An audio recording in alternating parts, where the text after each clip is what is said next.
This podcast is intended for educational purposes only and is not medical or legal advice.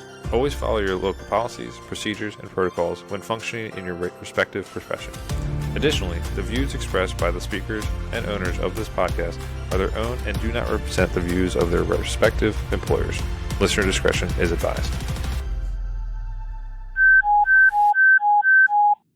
Alert Medic 1 response.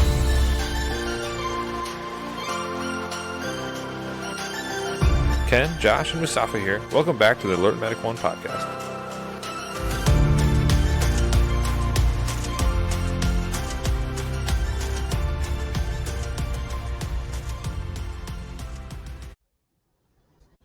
Oh, and we're recording. Sweet. Cool. What's up, guys? How we doing? What's up? So today's topic kind of exciting because I've done zero research into this, and Cody's done 2.5 pages worth of research. So I guess you're going to be doing the heavy lifting here today, buddy. And Ken said he didn't get a chance to read either. So we're, this is the group project where you do all the actual work. So I'll hand it off to you. We share the grade. Yeah, exactly. We share the grade. So what's today's topic, Cody? So today's topic is on mindset traps, or these little potholes that we tend to run over the course of our career, whether you're on the fire truck or in an ambulance, whatever. And these are what I believe is a big source of just kind of what robs us of our love of the job. You know, when this is what you're thinking about when you're thinking about, I don't want to do this anymore. Or just fuck this job. I'm so sick of it. I'm so tired of it. And I really don't believe 100% of the cases that we're really tired of the job, or we hate our company, or we hate, we're tired of responding to people's homes when they need us. Really? We're sick of this. So I did some just kind of reflection on my own. I listened to so Scott Weingart's got a new podcast out there, right? It's the On Deeper Reflection. He calls it the Odor podcast. It's On Deeper Reflection. It's kind of like, it's way off the beaten path from his medical stuff. It's a lot of philosophical type of things, and so I'm listening to, and I forget which episode it was now, but it was about taking back your agency, or your sense of self and your sense of control. And so it just became kind of a writing prompt or a journaling prompt for me. And that's kind of where these 2 pages came from that we're going to kind of work through. So there's really 2 parts to this when you're when you're evaluating your mindset traps. And the first part of it is truly an evaluation of you, your life. What are you doing with it? What are you doing with your time? What are you doing with your job? What are you doing with your career? And we make certain agreements. Excuse me for 1 second here. I think I'm fighting off a little bit of the vid here. But we make certain agreements when we're going through our day or going about our lives of, this is the way it is. And we go, yeah, that's the way it is. It's either our ego sitting on one shoulder going, yeah, that's right, you do deserve it. Or it's some other part of our psyche that's going, is it really? So that's the first part of it. So the second part of it is truly things that I have said to myself about the job, or conversations that I've had with my partners and counterparts, either throughout the industry or while we're sitting in the front of a truck in a gas station, the good old system status management stuff. But these are conversations that we had, and these were what I'm hoping to do is, if maybe you're listening to this and you're on your way to work and you're having that conversation of, I'm turning around at the next bridge and I'm just going to go home today. I'm not dealing with it. So maybe there's a way, maybe there's something in here that we can help you reframe whatever that trap that you're stuck in. And maybe we can maybe you can ride that wave for 6, 7, 8 more months, and then come back to this episode or listen to another part, and then ride that wave again, and then find a way to do this for yourself. So that's kind of where it all started, Moose. No, that's really interesting. I can't help but think of the movie Bringing Out the Dead Love it.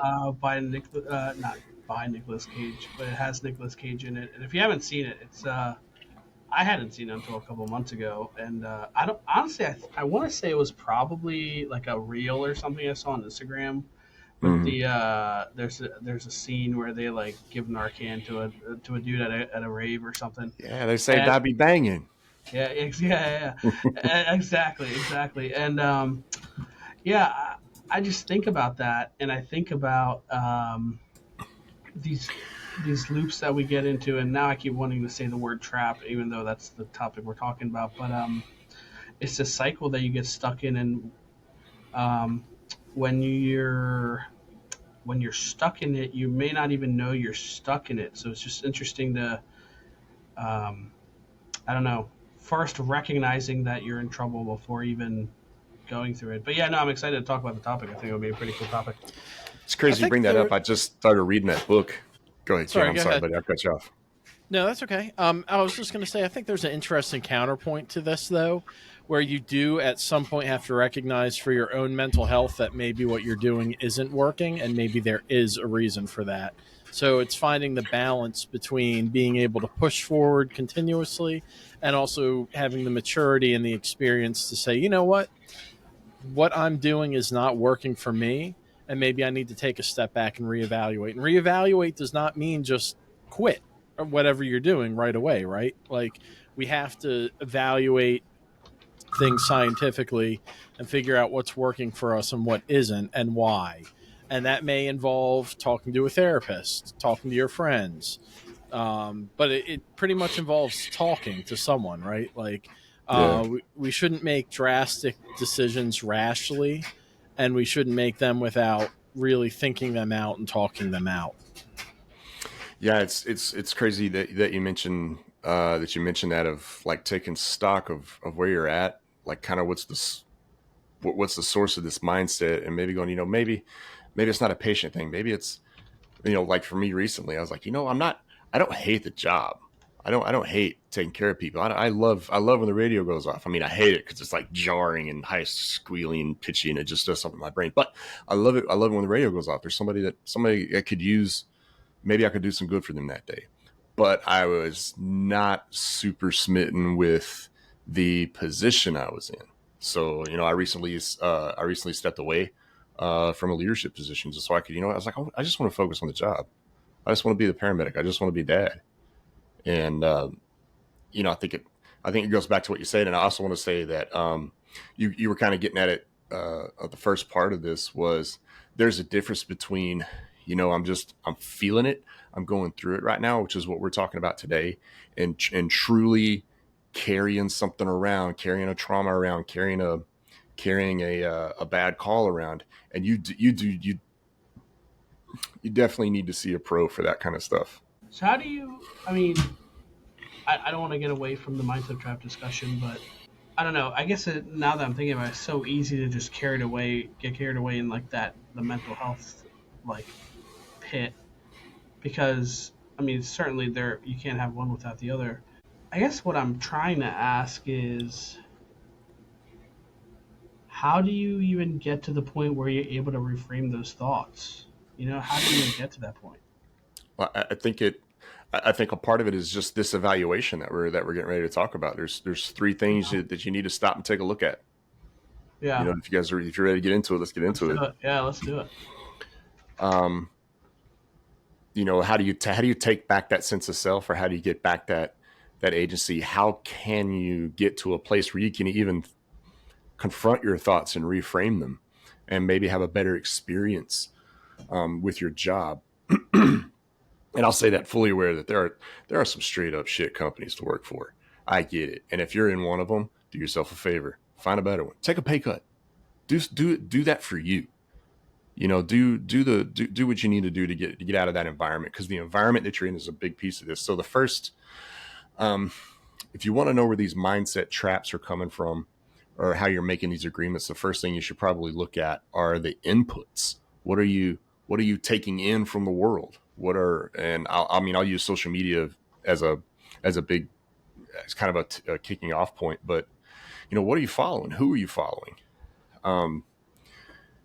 I think a way that you can use, so social media could be a great thing or it could be a terrible thing. It could be crippling you and you may not even know it. I heard a concept, and I think it was maybe it was Bedros, Keuilian, who he was like, he's very, very intentional about who he follows. Thousands, millions of people follow him, but he only follows. Oh, it was Andy Frisella, and he only follows a few, maybe 100. And I went through last year I was like, you know what, I've got a cutoff point. I've got Cody's list of 100 people that he's going to follow and pay attention to. And, if you were feeding me, if I was getting something from you and we could interact, and I felt like I could contact you and we could build we could build a relationship, so to speak, as much as you can over social media. Then you stayed on the list of 100. But I didn't stay connected to you because we were familiar, because you knew who I was and I knew who you were. So I learned to curate my social media feed with people and pages that I could use on the day to day. So maybe that morning maybe I needed to hear a little Andy Frisella or some Tim Grover or I don't know, John Maxwell or whoever it is that you're listening to. That maybe I can get that mindset going in the right direction instead of some salty EMS meme of a dumpster on fire with some EMS agency's logo on the side of it going, well, this is my day to day. I'm like, God, what? That sucks to be you, man. I'd hate to be in that position, but it's funny for a minute. It's funny and it's salty, but it's so damn relatable that you think you're that person too, right? Like, oh man, I'm having a bad time at work and that's my company too. And I'm relatable and you just start consuming that kind of, it's like the fast food of social media or the memes, right? The salt dog memes, and it's funny and it's pithy and you're like, hey, got it. I've lived that too, man. But you don't have to embody the discontent of somebody else. Let them be them and you do you. It's funny, you bring that up, because when I look at my former coworkers from the agency I just left, literally all I see on social media are the dumpster fire memes, are the drive the ambulance into the Inner Harbor memes, are the but this is the reality, right? Like this is what I have been surrounded with for the past 14 years at work. And how much of that has poisoned my mindset about the place I used to work or about EMS in general. Because even when I go on Instagram and I follow other pages for funny stuff, a lot of it is self-deprecating humor about EMS, right? It's about how terrible this job is. It's about how much it sucks to be an EMT or a paramedic. And that's what we see constantly. And guess what? There's a lot of positives to this job. You just have to be able to focus in on those and reframe your mind and find a way to embrace those aspects of the job. Because every time that pager or that radio goes off, we're going to do good. We're going to help somebody. Now, it may not be something that we think in our mind is worthy of our help, but maybe we should humble ourselves a little bit. Maybe we should just take a step back and say, okay, somebody has a situation that they don't know how to deal with, and we need to be able to be the grown-up who walks into that situation and makes that situation better for somebody else, even if it seems kind of ridiculous to us. I will never forget an episode of Cops that I saw when I was growing up, where they were interviewing the officer, and one of the things he was saying, it's this much percent of this, this job is this much percent of this, it's this much percent of that, and it's 80% of being a father or mother. And that's part of EMS too, is just taking that role and learning how to solve problems for other people that they don't know how to solve for themselves. Right, which you can't do if your mind is clouded. If your thought process is I'm actually going to go one step further than my thought process is to kind of tie in what you were talking about. If my belief about what I do is that this job sucks, how can I possibly expect to meet that patient's needs if in fact those needs are merely social? Right? They feel like they've got nobody else to turn to. So they picked up a phone and they called 911. You know what? Maybe for no other reason than to just feel like somebody cared about them. And then what do they get? They get, I don't know, if this is a real page, we're gonna take some heat for it. But if it's dumpster EMS company guy that shows up, what's that individual gonna? I called you because I needed to feel human for a minute. You know what I got? An asshole. That's what I got, who treated me like I was beneath them. I don't get it.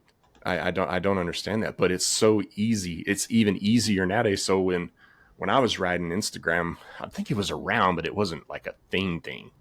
It was out there. There was still a lot of Facebook and whatnot, but there was still the funny meme pages and stuff. And I learned that the mute feature is pretty awesome. Like I can stay connected to you. I can still support you, but I don't have to see your thing every day.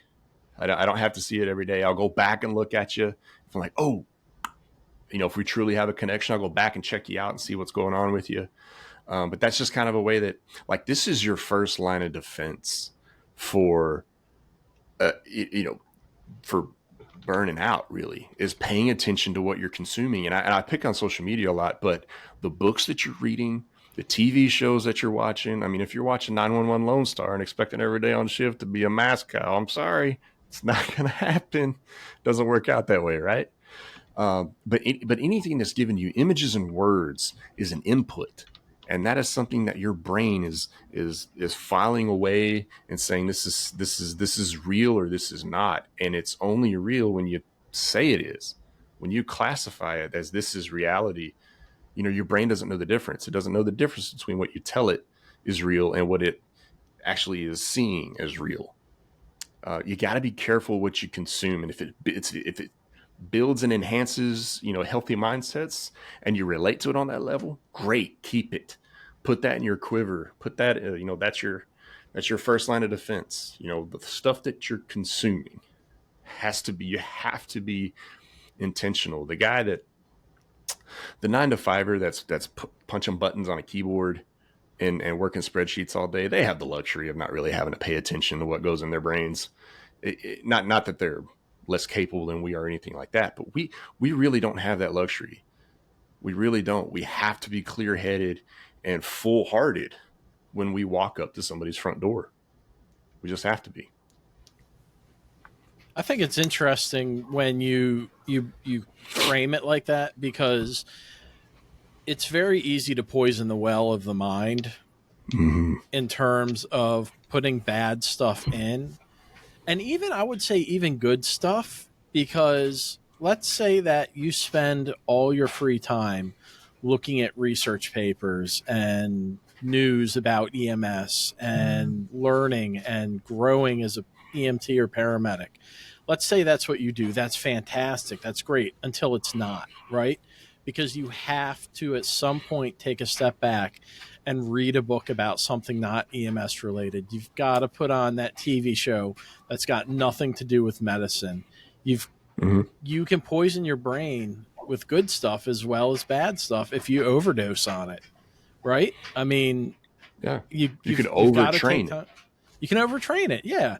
You've got to take time to be a functional, well-rounded human being. You've got to have friends outside of EMS. You've got to have, just people in your life that are just those, right, like you said, regular 9-to-5 people that aren't constantly putting their hands inside guts and gore, that keep you tethered to reality.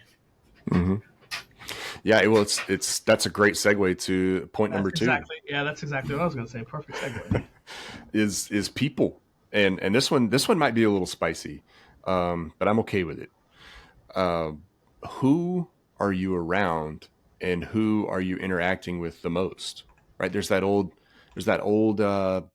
phrase that's been out there, and I don't know, it's probably a Dale Carnegie or something like that. You're the average of the 5 people you spend the most time with, which is probably more than 5 people, but it does track to some degree. It does track. I mean, you got to look at your network and look at your inner circle and really ask yourself, look at the individual and go, man, do I really want you to count into my average? You're not passing judgment. I mean, to a degree, I guess you are, but you're looking at this individual and going, is, kind of, just us as men on this podcast, we're looking, we look at each other like, is this the kind of iron that's going to make me sharper? Or is this going to dull my edge to interact with you frequently? That's not to say never talk to these folks or anything like that, but there are folks in the universe and there are folks in your networks that you probably need to limit and be very, very intentional with your time with those folks, because guess what? They're probably suffering from the same burnout and the issues and all the other kind of stuff that you are, and they're not handling it well. And maybe a little distance isn't going to hurt for a little while. And you go do your thing and you come back to your friends. You now come back to this individual better than you were, so that you can now offer the best version of yourself to them. You know what I mean? Instead of just sitting there commiserating together. You need to distance yourself from the folks that are killing your mindset, that aren't supporting you and going, yeah, man, this company sucks. That's not supporting you. That's hurting you. Or, yeah, man, we're so sick of these XYZ drunk overdose, whatever, insert call here. Yeah, man, it sucks. This is not what the job was supposed to be. That's not what I signed up for. Those folks aren't helping you. They're hurting you. And if you don't pay attention, it can kill your, it's not going to just kill your mindset. It's going to kill your career momentum. Right? If every time you start to get some motivation and momentum going, and there's those folks right there with the pithy words and the negativity and you gotta get away from them. They're the crabs in the bucket. You guys ever heard of this? Crabs in the bucket analogy? I think I'm stealing from Andy Frisella again, but if you look at a bunch of crabs in a bucket, there's the one that is close to the top, and right about the time that he's getting right over the top, the ones at the bottom grab his legs and drag him right back down to the bottom. It's like, I'm not getting out of here, so you ain't getting out of here either. I hate the job, so you can't love it. That's the worst kind of salt dog there is, right? There's good salt dogs and bad salt dogs, on the job. You have to be intentional with who you are spending true, intimate quality time with. You don't get to pick your partner, but you can limit to some degree the impact that they have on you. I don't know what I'm going to punt this back to you guys. So you've got that partner on shift. That's the crab pulling you down every chance you get. You don't have a choice. You're assigned to that individual by the organization. That's who you got to work with. That's who you got to respond with. What do you do? You're around them for 24 hours. What do you do? I've been there. I had a partner for about a year and a half who obviously I will not name, but was a very miserable individual. Almost got me in a lot of trouble more than once. One of the only times I've ever gotten in a physical altercation with a patient was possibly because this person ran their mouth. Never had a problem before or since. So what did I do when this person was throwing things and yelling and refusing to do EMT or paramedic things? Well, number one, I did what they were not willing to do. I picked up the equipment they refused to carry. I talked to the patients they refused to talk to. I did whatever they were not willing to do because the job had to be done, number one. Number two, I think I really handled it wrong because this person stayed with me, like I said, about a year and a half, and I basically just laid back and took it. I maintained a positive mindset because at the time that's just who I was. And I just kind of took it until eventually they went to a different job because the person couldn't deal with the job anymore. So they left the department. What should I have done? Talk to them straightforward, person to person, and been like, hey, you seem like a miserable son of a bitch. And what can I do to help you? I think that's step one, is just confronting the problem face on. Number two, if you don't get anywhere with that, I think if the problem is serious enough, you need to bring it to the attention of a supervisor. You know, if there's Yeah. threat to harm the patients, if there's, the job isn't getting done correctly and you can't rein it in yourself, I mean, you have a command structure to fall back on, and that's becomes your supervisor's duty to pick that up and deal with it, I think. Um, but I'm always a face to face conversation first kind of guy, just sit down, talk about the issues. Why are you so upset? Why are you such a miserable son of a bitch? Like I said. I think for me, this reminds me of a couple of different times in my career where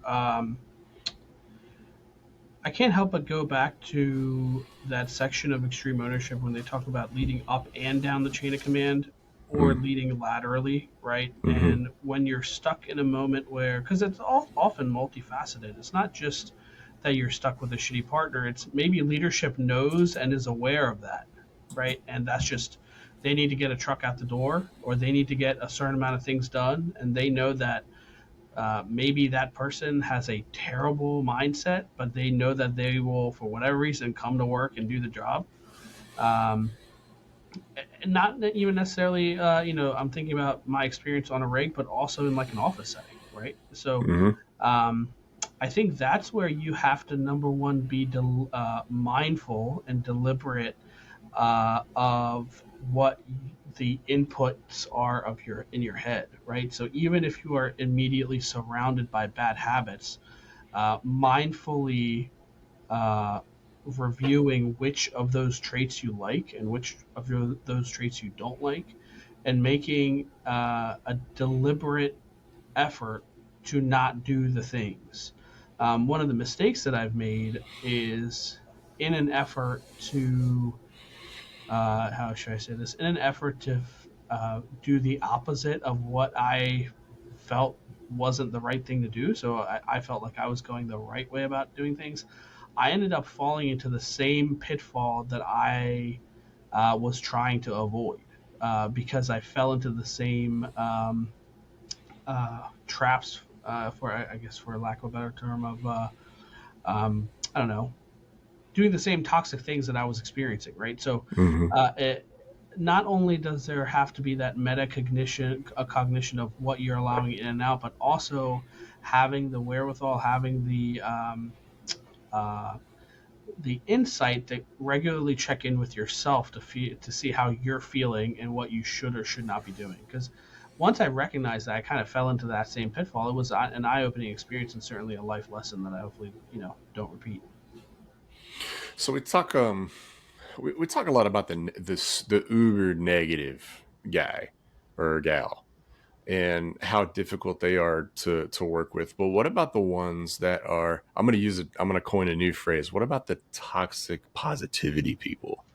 The ones that they're Pollyannas, they're nothing can get me down, blah, blah, blah, everything's great, to the degree that they've now sacrificed the professional for that mindset. So you can do that. You can go to either extreme. You could be so negative that you sacrifice your job performance. You could be so positive and upbeat and bubbly and blah blah blah that you forget, like, hey, this is fucking real life. Get it together. We've got something to do here. What do you guys think about that? What do you think? How do we deal with those folks? Yeah, so that's interesting you bring that up because there are definitely people like that out there. Um, and what occurs to me before I answer your question, I just want to throw this thought out there. What occurs to me when you say that, my first thought is that's a maturity problem, right?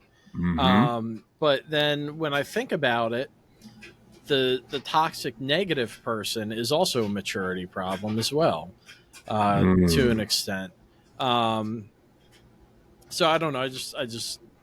But I think you need a. It's the same kind of thing. You sit down with them, have a face to face conversation, and just come to reality kind of deal. Like, hey, this is like you said, this is real life. These are actual people we're talking about. These are actual patients. They have families. They have lives. They have everything you have, they have. Mhm. It's not a game, and I think some people have trouble seeing that it's not a game. Uh, it's very easy, I think, to mentally separate ourselves from our work, to disassociate to a degree that these don't even feel like real people with real consequences anymore. You know what I mean? Mhm. I think it's very easy to just get outside of that frame of mind and just be like, hey, you know what? Whatever happens, happens, and it doesn't really matter because it's not me. It's not my family. Mhm. I think that's where some of that comes from. And you have to have some of that on this job in order to survive mentally, right? Like, you cannot take every death personally. You cannot get emotionally involved in each and every one of your patients' lives, because that's not healthy either. That's going to drive you crazy. That's going to lead to severe burnout, depression, anxiety, stuff like that. But I don't know. Maybe I'm being a little bit of a hypocrite, because I can't even think of how many people I've seen die, and it mostly, I haven't turned into a shell of a person. But you can't be totally and completely inhuman about it, right? Especially, Yeah. like we talked about death notifications a couple episodes ago. Like, you Mhm. have to remember there's a human element. Um, you can't sell your soul every time that you make a death notification, but you have to keep the human element in there. And you can't just turn around and get on social media and be all like, ooh, I just got another tube on some guy because I have the best job in the world. Well, that guy was a, you know, 80-year-old grandfather with 6 kids and 16 grandkids, and Yeah. like 8 great grandchildren, and like, it was still a person. I There's an may, sorry, go ahead, Cody. nope, nope, no. Finish up. I may have gotten us completely off topic. I'm just kind of rambling, but No, no, um, no. Like there was an ordinary ops post not too long ago, maybe a couple months ago, where it was one of those just beautiful shots of the bay. They're flying over, and it looks like the coolest job in the world. And the caption was, "This is not the whole story. This is it. It's not the whole story." We have. I agree with you that we have a front row seat to tragedies and unspeakable, awful things, and you do need a defense mechanism for that. Um, you but when do. do you guys see that when the defense mechanism becomes your entire aura and your Personality. entire personality, that maybe now it's a little bit unhealthy? Yeah, and hey, it's Yeah. like this, like, and I'm probably going to trigger somebody out in the audience right now, but um, it's like when a bunch of firefighters go put out a house fire, and then they all take pictures in front of the burned down house. Like, if that was my house, I'd kick those guys in the genitalia. Like, Mm-hmm. that's not okay. But it's the same kind of toxic positivity.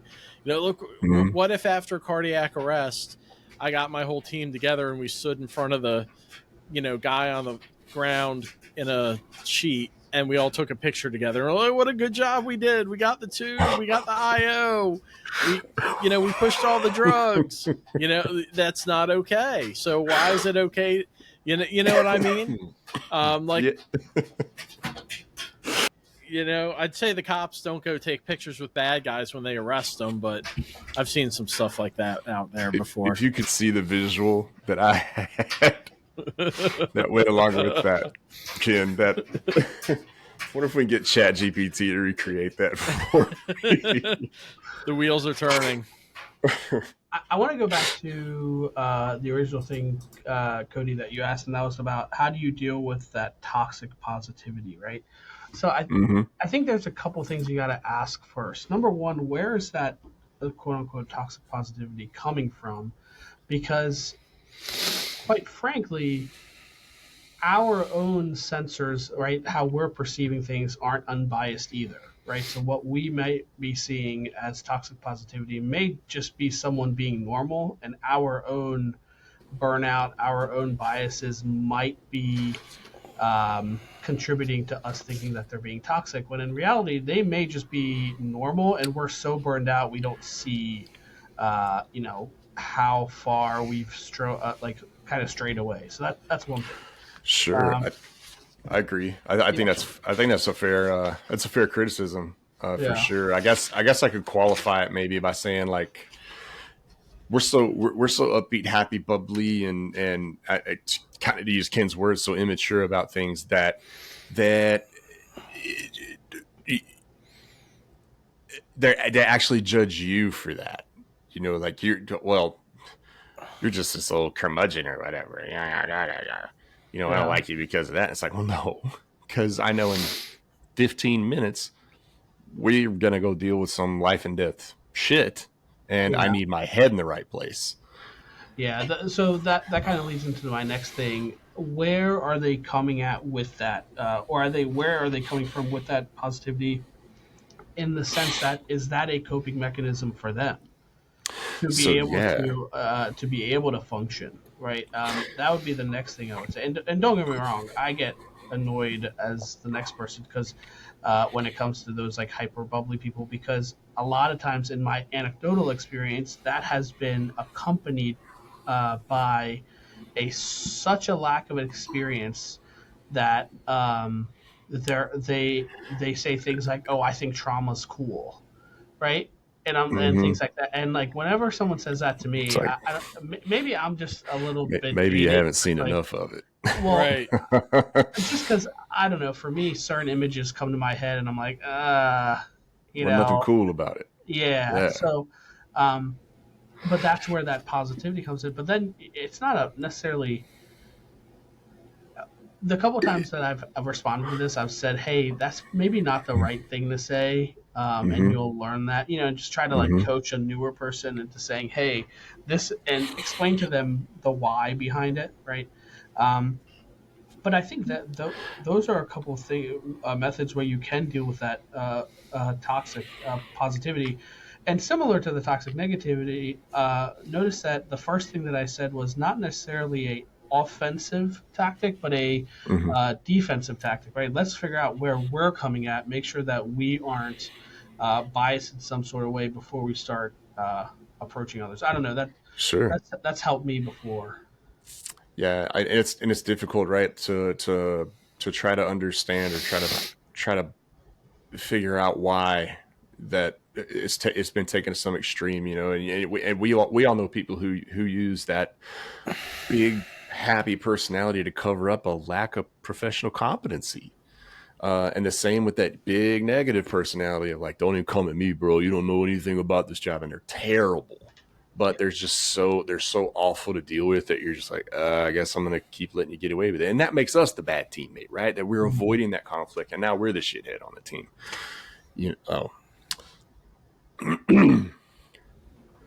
Yeah. Yeah. Sorry, I just got a lot of gears going in my head. Ken, were you going to say something? It's deep. It is deep. No, I didn't have anything specific, but I think we all can agree we know people like all of these examples, and I think that Cody brings up a good point that by not addressing these things, we are being bad teammates, right? Like if we see a problem, we should be the adult in the room who says, "Okay, there's an issue here. What are we going to do about it?" And like I said before, I think the first step is to just sit down and have a conversation with that person and just be like, "Hey, hmm Ken to Mustafa, Ken to Cody, you really suck." Okay, maybe not quite like that, but sit down and say, "Hey, I noticed that ABC, that last trauma we ran together. Um, you seemed like you had a little disorganized assessment. You seemed a little nervous. You seemed a little upset. What's going on? How can I help you? What can we do to make you more efficient? Stuff like that. I don't think that the right thing to do is to immediately just pawn it off to a supervisor or something like that, unless there's a threat to patient safety that's imminent. Yeah. I think we as teammates should be able to sit down with our coworkers and our friends and our fellow volunteers, whatever it is, and be like, hey, I've identified an issue. What do you think? Do you feel like you're struggling in some way? Yeah. Yeah, well, I mean, let's take that up. Let's take that to that supervisor level, because you can. It's real easy for you to fall. That being a captain, it's super easy to take up the mantle of somebody else's interpersonal nonsense. Mm-hmm. And as a leader, if you want to really screw yourself and really expend a lot of leader capital that you can't afford to lose, is take up somebody else's personal crap between two teammates and go, listen, you two are adults, go be adults. I'll sit in the room with you, so make sure you don't kill each other, but I'm not going to address this personality conflict between Bobby B and Bobby C. I am not going to do it. Not going to do it. I've done it, and I have totally screwed up, and quite frankly, ruined a career or two doing that. And it's just leadership immaturity that caused that. But yeah, you as leaders, you have to know to stay detached 1,000% in that situation. I can't tell you how many times I have had people try to suck me into personality conflict issues, and they try to frame it like it's a workplace issue. Well, EMT so-and-so wouldn't clean patient safety. Yeah, EMT so-and-so is refusing to clean the ambulance. Well, paramedic so-and-so is refusing to let me do this skill that's in my scope of practice. Well, EMT so-and-so and paramedic so-and-so disagree on how to treat this patient. So we're going to call you, and you're going to tell us if this patient... I actually have a really good case study I need to write up about one of these situations. I don't know. It could honestly be its own episode. It's pretty in depth, so I don't want to give it away too much right now. But basically, the disagreement was over whether or not somebody had capacity, and they suckered me into it, rightfully so, because they couldn't determine or agree whether or not this person had capacity, and the root of it, though, was a personality conflict. The root of the inability to work together. Like, there was a legitimate difficulty in determining if this person had capacity due to complex history, psychiatric issues, stuff like that. But the real root was that they just couldn't get along, and they couldn't even talk about it together. So they called me out there, and after we handled that, then they had like 3 more issues with each other they needed me to deal with. And I'm just like, I don't play those games, because if you do, you fall into a trap where, like you said, you're expending your leadership capital, and you're not going to be able to rebuild that. You can't make everybody happy.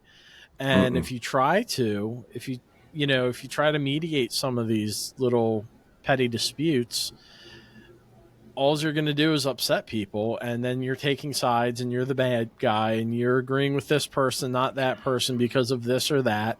Then the rumor mill starts, and it's just a mess.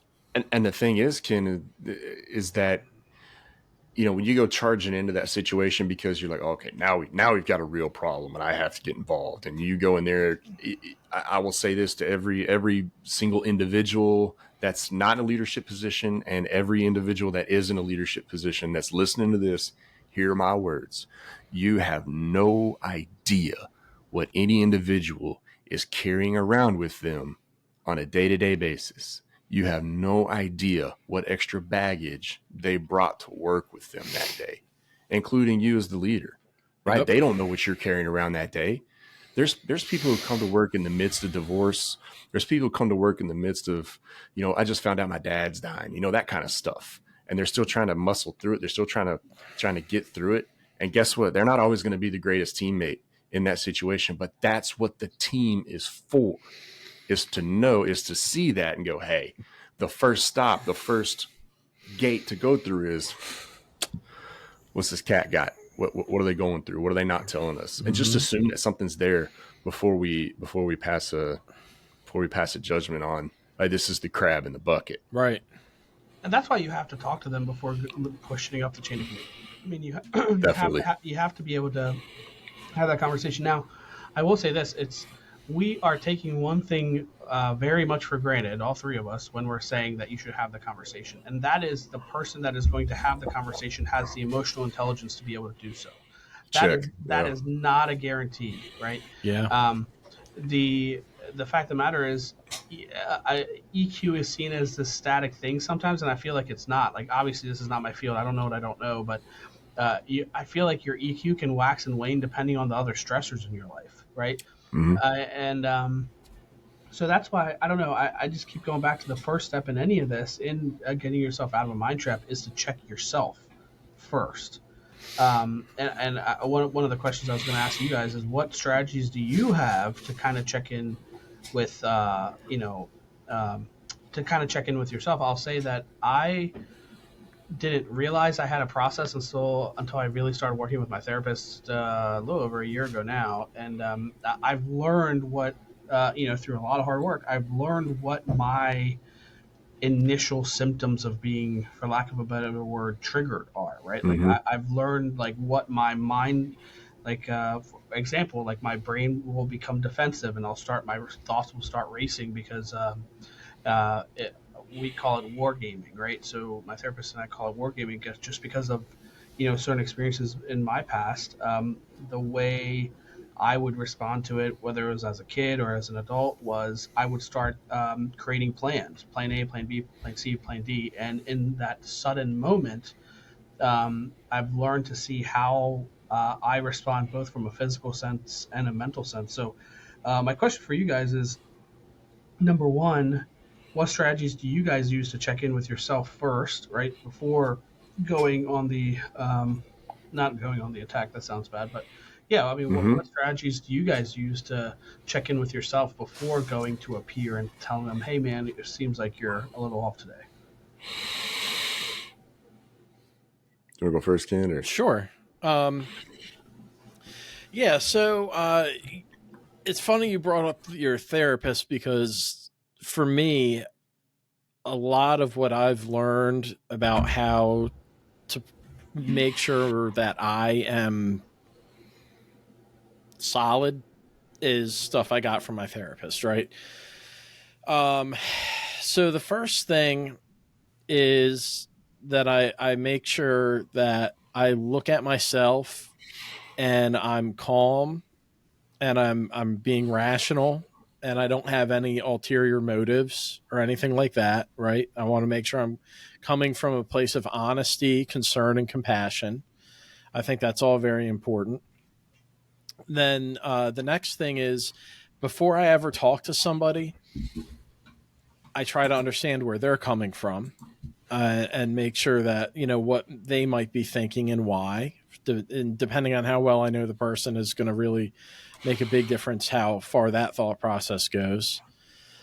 And then the other thing just flew out of my mind. Oh, my God. I just had it there. It was along the same lines. Oh, that's what it was. Depending on who the person is going to depend how I talk to them, right? Like, if I know that you're the kind of person that is incentivized by praise and compliments and stuff like that, I'm going to start this off with, hey, I think you're an awesome paramedic. I remember that call you told me about last week. It sounds like you did a bang up job. It's just great to have you on this team. But I was wondering if we could talk about that call you just ran an hour ago, because there are some concerns. Whereas if it's somebody who is maybe just driven by, some people just want to have an adult conversation, right? And just be treated as a peer. So I'll say, hey man, can we talk about that call that you just ran? Because it sounds like the patient didn't have a good outcome. And I noticed you gave drug X at dose Y. And I'm not sure that was maybe the right thing to do in that particular situation. Can we sit down and look at that? And some people will respond well to that kind of talk. It just depends on the person. Some people, though, and this is where it gets hard, is when a person has walls up and they're not responsive to any kind of constructive criticism or talking to. And that's when it gets really difficult, because you kind of have two ways to deal with that, right? You can bring out the cannons and tear down those walls and knock them down and march in. Probably not the best way. Or maybe you can get in the moat in your little sailboat and sail around until you find a crack in the walls, and then you can slide in the crack in the walls and start your conversation from there. And that is where it becomes important to know your team, right? Like, as people, as human beings, because that's going to provide you that crack in the walls that you can kind of slide in and be like, hey, that trip you took to wherever looked really nice. Let's talk about it. By the way, can you tell me about this call you just ran? Oh, well, I heard from the hospital that, you gave, drug A, and they had some concerns about that. Can we talk about that? It's stuff like that. But instead of just jumping in on that topic and hammering them down and hammering those walls down, maybe there's a nicer way to do it. And I don't know. I've had great success with the strategy of just approaching people based on how they like to be approached, and not having a blanket statement or entryway to that conversation. Ken, I got a question for you before Cody goes. Yeah. Well, first I want to make a point. I really like what you said about not using the nuclear option, right, or whatever, however you said it, of like breaking down walls. Because certainly, if you think about how you want to be approached, if someone was coming at you with guns blazing, you'd be like, "Fuck you, dude! I don't even care who you are. Like, don't come at me that way." And it ends up creating more problems than solutions. Ken, I want to go back to that first step you said. You said you make sure that you are calm, and you mentioned a couple of other things that I apologize. I'm forgetting the wording, but how do you tangibly do that? Do you like physically ask yourself, "Am I calm?" Because that's what I do. I'm like, okay, where am I at? Am I the first thing that I always realize is are my thoughts frazzled? Are they racing? Yeah. That's what I always like ask myself. Like, where am I at? And then I try to actually pause my thinking, which is a lot easier said than done. So, kind of want to go back to you real quick. That first step? What are your actual questions that you're asking yourself?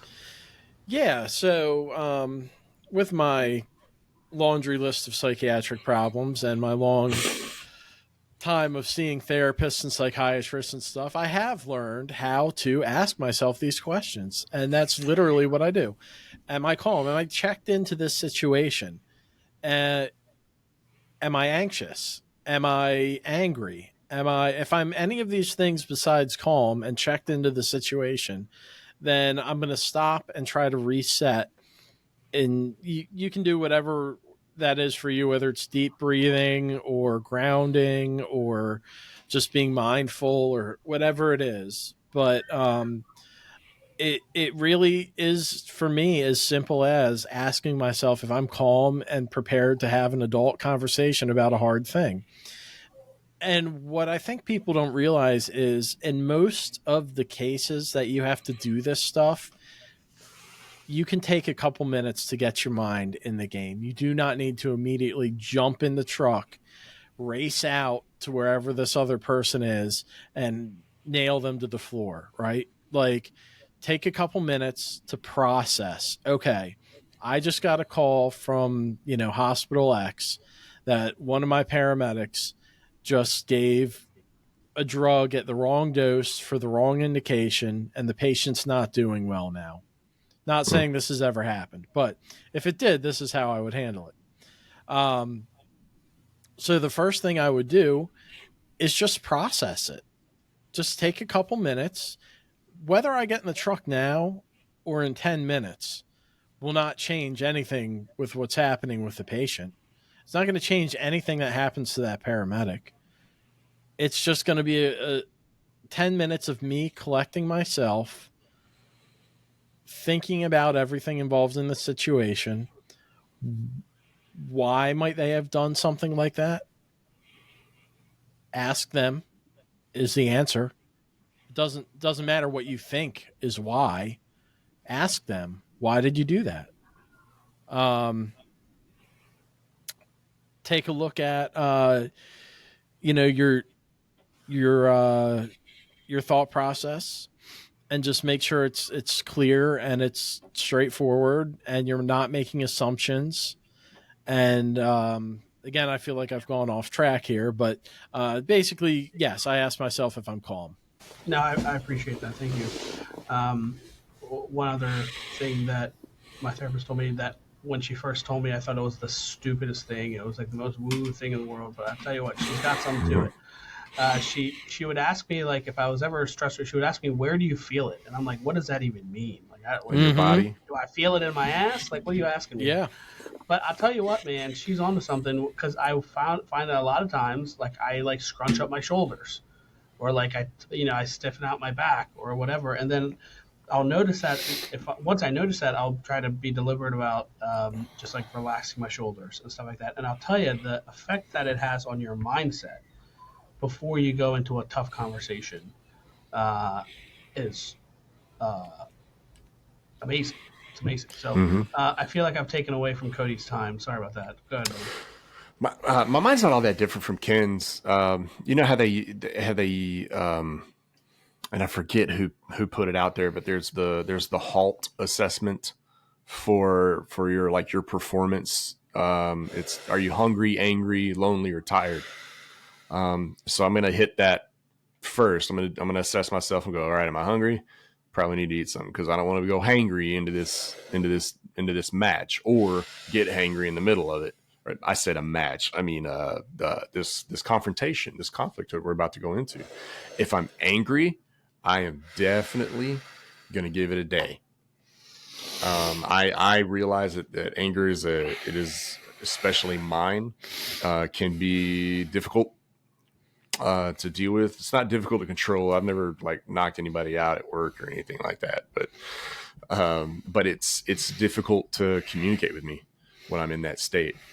Lonely, when was the last time I was just like friendly with somebody? When was the last time that, I was just like trying to be cool with somebody? Am I feeling a certain way because I'm feeling a certain way, kind of mindset. And then finally tired. If it's 2:00 in the morning and we just butted heads on a flight or on a call somewhere, we're not going to talk about it. We're going to bed. I'm sorry. We will go to bed angry. Except for me and my wife, I won't do that. I won't go to bed angry. But me and my partners will go to bed angry, and we'll deal with it in the morning. If you can sleep on it, you wake up the next morning and go, see you next shift, and it's over. It's over. I think you need to triage which conflicts are the ones that you're going to stay 2 hours late for, and which ones you're gonna move on with. But yeah, if you're hungry, angry, lonely, or tired, don't engage. Get yourself together first and bring your best self to that conflict in order to in the pursuit of the best possible solution.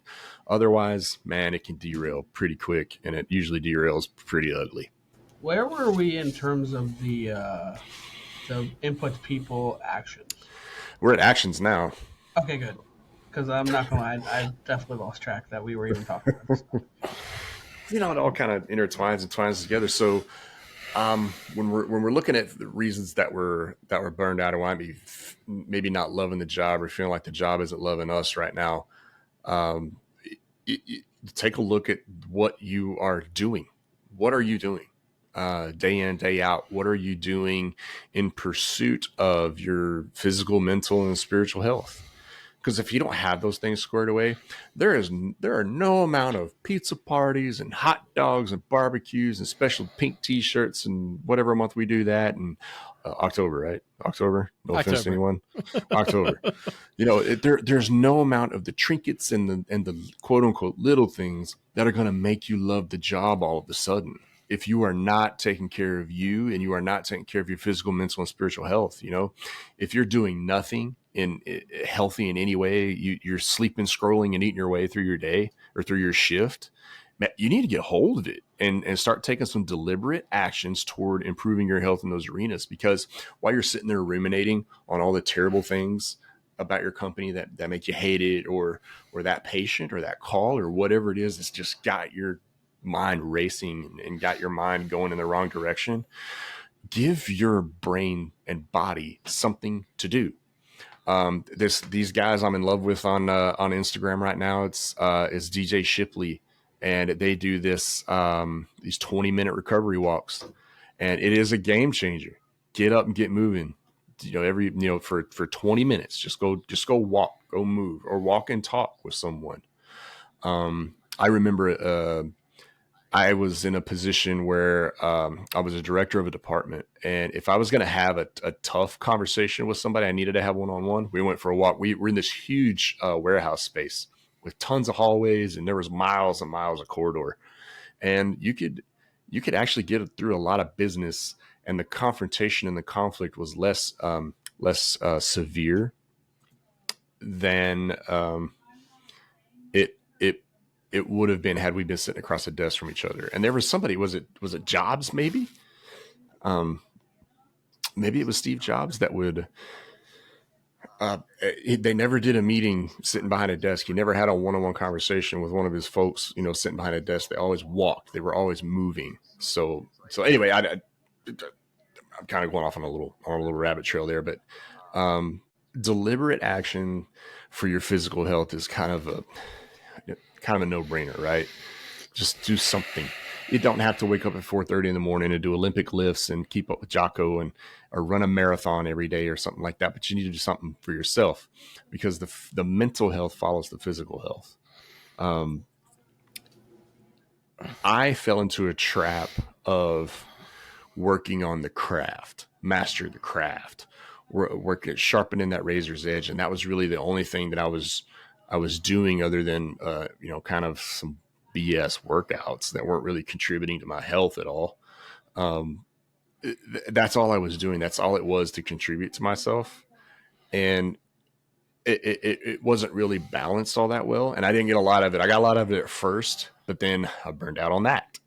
Then you burn out on the next thing, and then you burn out on the next thing, and the next thing, and the next thing. So be careful not to obsess on one thing. Do what you need to do to take care of your body with the right balance of intake and output. That's what I would say. If today you want to go to this Steak and Maine right here where I live, and you want to get that burger, get the burger. If it's going to make you feel good, don't sit there and agonize over the decision and go, oh my gosh, I can't eat this. That's not the right balance. That's not the right mindset or right relationship to have in that situation.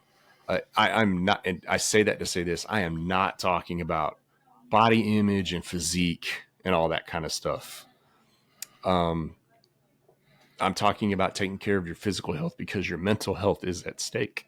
If your physical health is off, how are you recovering your mind from the stresses of life? So let's play this out. Like, let's go back to what we were just talking about. We had a week of dealing with some conflicts and dealing with some issues. And we decided that this was going to be the week that we went to work and we talked it out with everybody. And there's an allostatic load that comes with that. You're absorbing their emotions. You're giving yours away to them, and vice versa. How are you recover your mind from that? Scrolling social media is not going to do it. That's not going to help you. This is going to create more anxiety. So we have to be, again, deliberate about it. Do you need to go sit in a cold tub and meditate for 5 minutes while you freeze your ass off? I don't know. Maybe that works for you if that's going to get it done. I would say, and I would caution folks to stay away from social media for that kind of stuff. The pop psychology on social media is not going to help you. It is not going to fix you. As a matter of fact, what it does is it creates, not all of those people are psychology experts. Not all of those people are experts on trauma. Some of these folks may have experienced some and think they know what they're talking about. And so they put it out there. So then what do? You're scrolling and you go, hey, check. Oh, got that too. Check. I have all 5 things that they were just talking about. Now I have trauma. That's not how it works. You're choosing it. That's probably going to be a hot take. We're probably going to get some heat for that. But there is a Oh man, give me 2 seconds. There was a fantastic podcast I listened to on this very thing a few days ago. It is the Modern Wisdom Podcast, and it was episode 725. It's the problem with taking therapy advice from Instagram. This is the name of the episode. And she is an actual clinical psychologist who unpacks the reasons and all of the issues that that come along with taking all of your psychology advice from Instagram. It's sometimes it's well intended, but just know that guys, Instagram is designed to get you to come back and look at the next thing that they're doing. Mm-hmm. It's not designed to help you. So if you identify with that page and say, oh, they found my trauma, they found my issue, they found what's wrong with me, and I keep coming back and I keep giving them views and I keep coming back and keep giving them views, you probably can get something. This is my experience. When I followed a page like that, I got about a week's worth of good stuff from it. And then it was, hey, this is what I fed my dog today. And I'm like, okay, you got me. You hooked me and you got me in the boat. And then you threw me back. Yeah, that sucks. I love this, Cody, because one of the first things that came to mind. So what I was going to say some real quick, and then we can just summarize the episode because I know we're coming up on time. So, folks should really check out the Center for Humane Technology. They're the folks behind the documentary Social Dilemma. An eye-opening documentary and project that goes into the inner workings of our social media experience and how certainly we are the commodity here, right? We as the users are the commodity here, and our information is the commodity. And that really gave me an understanding of why I was getting pulled. So a little thing that I did was I turned off all my social media notifications. I do have them on my phone, but when I have to physically go in and check them out just because I saw that was getting that dopamine kick from looking at my phone, seeing if I was seeing anything. Going back to your, you said your that last hot take. I wouldn't say it's a hot take at all because you're saying that you should be getting your psychological advice and direction from licensed clinicians, not Instagram. You said that we shouldn't be getting psychological advice from Instagram. I would say that you shouldn't be getting any advice from Instagram. I don't care. I mean, sure, there's a ton of good resources, but certainly even our own content, folks that are listening to our content, I would encourage each of you to not just take our word for it, right? I don't think anyone on the Alert Medic One project says, hey, what we're saying is 1,000% the truth. What we're saying is, hey, we're 4 professionals in the EMS field that have a variety of different experiences that are providing our take on things. But that does not absolve you from your responsibility as a listener and an advocate and a clinician to go do your own work. And certainly that comes into play when we're talking about, of all things, psychiatric advice on Instagram. I mean, trust me, I've seen the influencers too.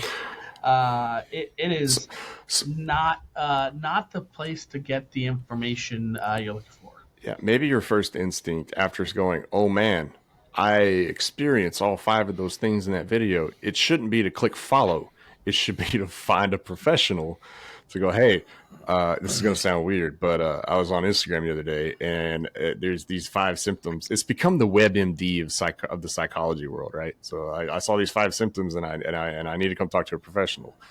I think that is safer than solely relying on this page or that page for your psychiatric help. Because, as we all know, and as a lot of folks that are listening knows, that you can never substitute, no matter what state of mental health you're in, you cannot substitute the impact that a trained professional can have on your day-to-day game and helping you unpack. That's what Instagram doesn't do. It doesn't get you inside your own head and help you pull apart each little thread and each little string of why I feel that and connect it back to these other experiences and then process those things appropriately. I mean, there's a lot of them that give you a bunch of good tools like journaling and all this kind of stuff, but you have to do more than that, which kind of brings me to the last point in this, is that's the spiritual health part of it. And I'm not talking about going to church or anything like that. But it's more about where do you go to feed, what can you do to feed your soul? 8 o'clock at night in my living room with my whole family in the room, including the dog taking up room on the couch. Man, that does more for my soul than the church ever did. It does more to feed me because it helps me remember and grounds me back. I guess that's the right way to think. Your spiritual health is what grounds you before you go back into the fray for 24 hours tomorrow. A dude night around a fire with a little bit of bourbon, not a lot, a little bit at a time. And not a lot of words is wonderful. It's great. It is the most awesome thing in the world to feed your soul, because it lets you know, kind of like back to what you were talking about, Ken, of being around folks that aren't in the business, so you don't have to keep staying in that space in your mind all the time. Find 2 or 3 friends that, I don't know, work for Amtrak or something, that don't have a clue what you do, and you're like, I really don't want to talk about it. So let's talk about something else. And you got to have something more going for you than the job. So I have been a staunch opponent of getting involved in, or even listening to, the talking heads on ESPN and all that stuff. But outside of being a paramedic, I have a lot to talk to people about. And you'd be amazed at being just mildly conversational in sports. How many just mindless conversations with folks to build a connection you can have, and it doesn't matter. It doesn't have to be sports. It could be politics. You can always talk about politics. There are 2 things that you can get a really good fight started over, and that's politics and talking about the Dallas Cowboys in an open forum. But pretty good fight started going with both of those, which won't do wonders for your spiritual health either, except watching the Cowboys lose. So I would just throw out a counterpoint or a challenge to one thing you said a couple minutes ago, Cody. You mentioned that your physical health leads your mental health, but I would say your mental health can also lead your physical health, because when I was 25 years old, I was in the best physical condition I ever was, and then I just in the throes of mental illness became an alcoholic, got real fat, got in terrible physical shape, and my body is just trashed now. And I'm working to rebuild it. I'm eating better. I keep saying I'm joining a gym. I haven't done it yet. But my mental health trashed my physical health, and it's very unfortunate. But I think it does go both ways. It's a symbiotic relationship. Yeah. Right. For one to be great, the other one, kind of has to be there too. If I agree. I think that's fair criticism. Thanks for pointing that out too. Because if you don't even feel like getting out of bed, you're not going to the gym. And I make a monthly donation to Planet Fitness, and I never go. Yeah. I was pretty religious there for a little while, and then my buddy dropped off, and now I'm back to working out in the hangar prison gym. So I wanna this whole conversation reminded me of something pretty remarkable that I hold near and dear to my heart. It's a quote. It's a story from The West Wing. I don't know if you guys have seen The West Wing. And it has to do with, I think it really drives home the point of going and talking to your friend who you think is in trouble, right? Mm-hmm. And the story goes like this, if you guys don't mind humoring me for a second. So there's a guy that's walking down the street when he falls in a hole. The walls are so steep he can't get out. A doctor passes by, and the guy shouts up, "Hey, you, can you help me out?" The doctor writes a prescription, throws it down in the hole, and moves on. Then a priest comes along, and the guy shouts up, "Father, I'm down in this hole. Can you help me out?" The priest writes out a prayer, throws it down in the hole, and moves on. Then a friend walks by. "Hey, Joe, it's me. Can you help me out?" And the friend jumps in the hole with him. Our guy says, "Are you stupid? Now we're both down here." The friend says, "Yeah, but I've been down here before, and I know the way out." That story Huge. has always stuck with me ever since I saw it. Credit to my wife for getting me in the West Wing, for the importance of like the peer-to-peer connections. And that initial part of what Ken was saying was go talk to your colleagues, right? Go talk to the folks that are doing the work next to you. because it's. I mean, I've been there both on. I like to think I've been there as the friend, but I've also been the guy in the hole plenty of times. And I don't know. It's one person reaching out and asking you something. It works wonders, and you can't overstate the importance of that. So I just want to, just for our listeners, summarize at least what I got out of this conversation, Cody. And it goes back to folks that are in, whether it's you, whether it's someone else, you may be in a bad state of mind for whatever reason. And Cody, today's conversation, I feel like was a methodology to kind of get back, in your words, get back your agency, right? You said get back your sense of self and control, and try to reframe your thoughts that maybe you can have a better experience with not only what you do every day, but your life as a whole. And you provided kind of a 3-step approach, right? First, evaluate all the inputs that are coming into your cognition, all the inputs that are coming into your life, whether it's social media or anything like that. First, you evaluate that. Then you evaluate the people in your life, the folks in your immediate circle, and how they're affecting your life. And finally, evaluate your own actions, what you're doing, what your habits are, what your regular tendencies are. And with the evaluation of those 3 things, you end up having the ability to really give yourself an honest check-in of where you're standing and where you can go. Was that a good summary of today's episode? Yeah. You get a great assessment of where you are, but what you should also walk away from that with is, you said it, right? This is about assessing why you don't feel like you have a sense of control by assessing the things that you have 100% control over. And why don't I have control over my inputs? Well, just take it. The people in my life aren't working out for me. Take control of the people that are for your interactions, and then take control of the actions that are hopefully things that you can do that will enhance your life and enhance your health and enhance your sense of self and sense of agency. And we we're can certainly not saying it happens easily. Sorry, I don't mean to cut you off. no, But what I yeah. don't want to say is, I don't want to come off as condescending either. We recognize, trust me, we recognize the difficulties that go along with addiction. I think each of us have experienced that in our own way. I think we understand the difficulties. What I would say though is one victory a day is enough. Whatever minor victory there is, that's okay, because you're moving in the right direction.